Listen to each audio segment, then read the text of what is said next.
Hello everyone, स्वागत है सभी का हमारे यूट्यूब चैनल में। आज के दिन में गणित कक्षा 10 द्विघात समीकरण के ऐसे दो प्रश्नों को हल करेंगे जो एक साथ है। ये दोनों प्रश्न एक साथ यूपी बोर्ड एग्जाम 2024 और 2020 में कुल 4 अंकों में पूछे जा चुके हैं और बोर्ड एग्जाम में द्विघात समीकरण से संबंधित इसी तरह के प्रश्न पूछे जाते हैं। तो हम लोग इस प्रश्न को बहुत ही आसान तरीके से कैसे हल करेंगे ये जानने के लिए वीडियो के अंत तक जरूर बने रहिएगा। आपको बहुत अच्छी तरीके से समझ में आएगा, इसकी मैं गारंटी देता हूं।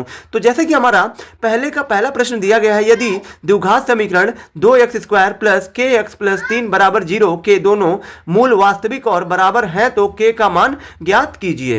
तो कभी भी अगर जो आपको कोई भी द्विघात समीकरण देकर हल में हम लोग पहला प्रश्न हल करेंगे तो पहले का नंबर यहां पे डाल दीजिएगा।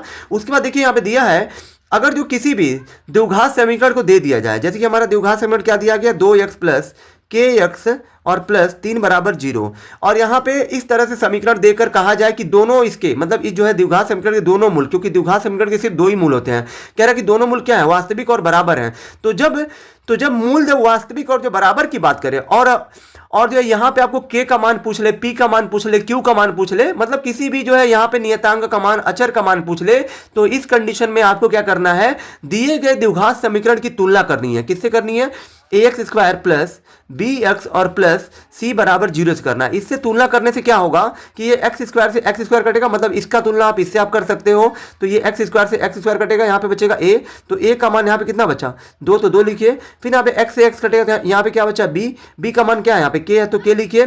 फिर यहाँ पे c, यहाँ पे कुछ कटने वाला नहीं है तो यहाँ पे c बराबर यहाँ पे क्या हो जाएगा 3। अब चूंकि ये जो है बोला है कि मूल क्या है, वास्तविक और बराबर है, तो फिर यहाँ पे आपको लिखना है कि जब मूल क्या हो, वास्तविक, जब मूल वास्तविक और क्या हो, बराबर हो, जब मूल वास्तविक और बराबर हो। तो कभी भी जब मूल वास्तविक और जो बराबर होते हैं तो इस कंडीशन में हम लोग जो है एक जो फार्मूला यूज करते हैं, क्या यूज करते हैं, b² बराबर 4ac, इसी जो है सूत्र का आपको प्रयोग करना है, वास्तविक और जब मूल बराबर हो। तो यहाँ पे b का मान क्या है, b का मान यहाँ पे k है तो k लिख दीजिए, स्क्वायर है तो स्क्वायर, फिर यहाँ 4 है तो 4 लिखिए, गुड़े a का मान कितना है, a का मान 2 है तो 2 लिखिए, फिर गुड़े यहाँ पे c है ना तो c का मान 3 है तो 3। अब देखिए यहाँ पे ये k² बराबर ये 4 गुना 8, 8 तरीके कितना हो जाएगा 24, तो यहाँ 24 लिख दीजिए। अब इसके बाद आपको क्या करना है, हमें चाहिए k का मान, सिर्फ k का मान चाहिए, तो यहाँ पे k को यहाँ पे मैं लिख दे रहा हूं। अब ये k पे स्क्वायर है तो स्क्वायर को भेजेंगे 24 के पास। तो जब आप जानते होंगे कि जब भी हम लोग स्क्वायर यानी कि ये जो घात जब भेजते हैं, दो घात को भेजते हैं तो ये जो कड़ी बन जाती है, 24 जो है कड़ी में आ जाएगा।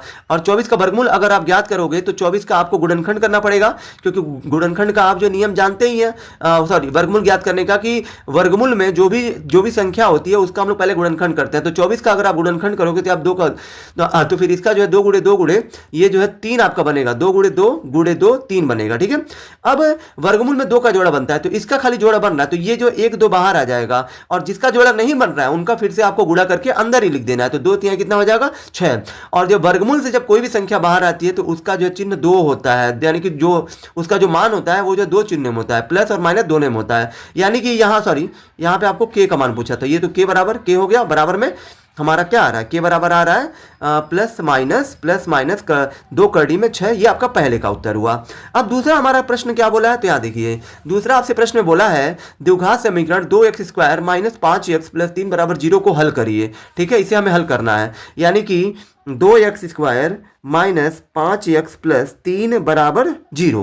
अब देखिए किसी भी द्विघात समीकरण को, यह आपका एक द्विघात समीकरण है, किसी भी द्विघात समीकरण को हल करने से यह मतलब है कि आपको इसे जो है समीकरण को हल करके x का मान आपको प्राप्त करना है। और जो मतलब x का मान प्राप्त होगा, मतलब किसी भी द्विघात समीकरण में जो भी चर हो, जैसे कि यहाँ पे चर क्या दिख रहा है आपको, x दिख रहा है तो यहाँ पे x का मान आप ज्ञात करोगे। अगर यहाँ पे चर की जगह यहाँ पे x की जगह पे p होता तो आप जो p का मान ज्ञात करते, y होता तो y का मान ज्ञात करते, x y मतलब जो भी चर यहाँ पे रहेगा उस चर का मान प्राप्त करना ही आपको जो है समीकरण का हल करना कहलाता है, ठीक है।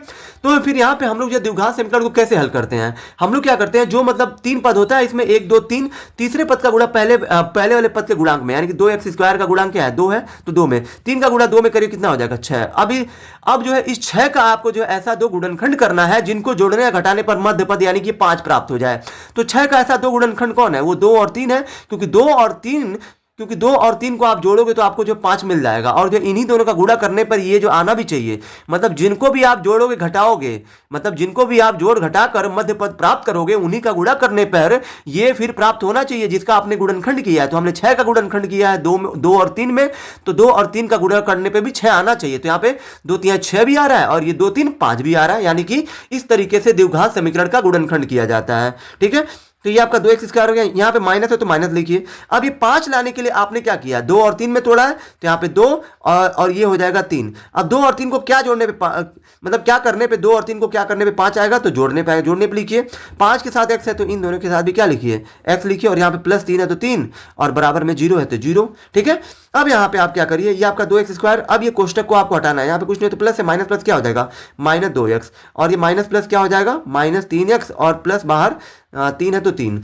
अब देखिए पहले ये था हमारा 1 2 3 पदों में, लेकिन अब ये 4 पदों में टूट चुका है, 1 2 3 4। तो यहाँ पे जब ये 4 पदों में टूट जाता है तो आपको ये देखना होता है कि प्रथम 2 पदों में क्या कॉमन है और जो अंत के 2 पदों में क्या कॉमन है। तो यहाँ देखिए इसमें भी 2 है, इसमें भी 2 है, तो 2 कॉमन हो जाएगा। यहाँ पे x पे 2 है, यहाँ पे x पे 1 है, तो जो जिसकी घात छोटी होती है वही कॉमन लिया जाता है। तो फिर यहाँ पे x पे 1 घात वाला छोटा है तो x लिया जाएगा। 2 बाहर चला गया, x पे 2 था, 1 आपने बाहर ले लिया तो अंदर बच्चा, इसकी जगह पे 1x बचेगा, माइनस है तो माइनस।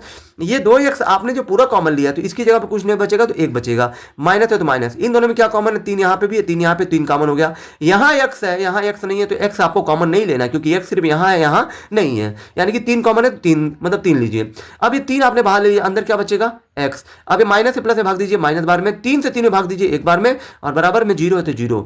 अब देखिए ये दोनों आपका जो बराबर आना चाहिए गुणनखंड में, तभी आपका गुणनखंड सही माना जाएगा। ये दोनों अगर जो बराबर नहीं आए तो आपका गुणनखंड सही नहीं है। तो इन दोनों में से आपको जो 1 को लिखना है, यानी कि x पे x माइनस 1 x माइनस 1, इन दोनों में से 1 को लिखिए। तो यहाँ पे x माइनस 1, और जो दूसरे कोष्टक में आपको इसको लिखना होता है, और आपको लिखना होता है इसको, इसका कि -3 है तो -3 बराबर में 0। अब आपको क्या करना है, अभी ये जो है गुणनखंड हुआ है खाली। अब जो है हमें जो है हल भी करना है। तो हल करने का मतलब ये है कि आपको ये जो पहला वाला जो खंड है, यानी कि जो ये पहला वाला गुणनखंड है, इसकी तुलना आपको 0 से करनी है, मतलब x माइनस 1 बराबर 0 करना है। तो यहाँ से आपको x का मान मिलेगा, तो माइनस 1 को भेजेंगे 0 के बाद, तो ये हो जाएगा आपका +1। तो यहाँ पे प्लस लिखेंगे नहीं, प्लस है, यानी कि x का मान आ गया 1। अब जो इसका भी तुलना आपको 0 से करना है, यानी कि 2x माइनस 3 बराबर 0। यहाँ पे 2x बराबर -3 जाएगा 0 पर तो हो जाएगा +3। हमें चाहिए x का मान, तो x बराबर यहाँ 3 है तो 3, यहाँ पे कुछ नहीं तो गुड़ा जाएगा, इधर हो जाएगा बटे, और ये 2 आ जाएगा यहाँ, यानी कि यहाँ पे आपका x का एक मान आपको मिल गया 3/2, और जो है x बराबर 1 और ये x बराबर 3/2, यही दोनों ये दोनों हमें मान मिला है ना, यही दोनों इस जो है समीकरण के हल होंगे। जो ये समीकरण हमारा दूसरा प्रश्न का था हल करने के लिए, तो यहाँ पे इस तरीके से ये प्रश्न भी आपका हल हो चुका है। आई होप कि आप सभी को ये वीडियो बहुत ही ज़्यादा पसंद आई होगी। अगर आप हमारे चैनल पर नए हैं तो हमारे चैनल को लाइक, सब्सक्राइब और शेयर जरूर करें, जिससे आने वाली वीडियो की नोटिफिकेशन आपको मिलती रहे। धन्यवाद।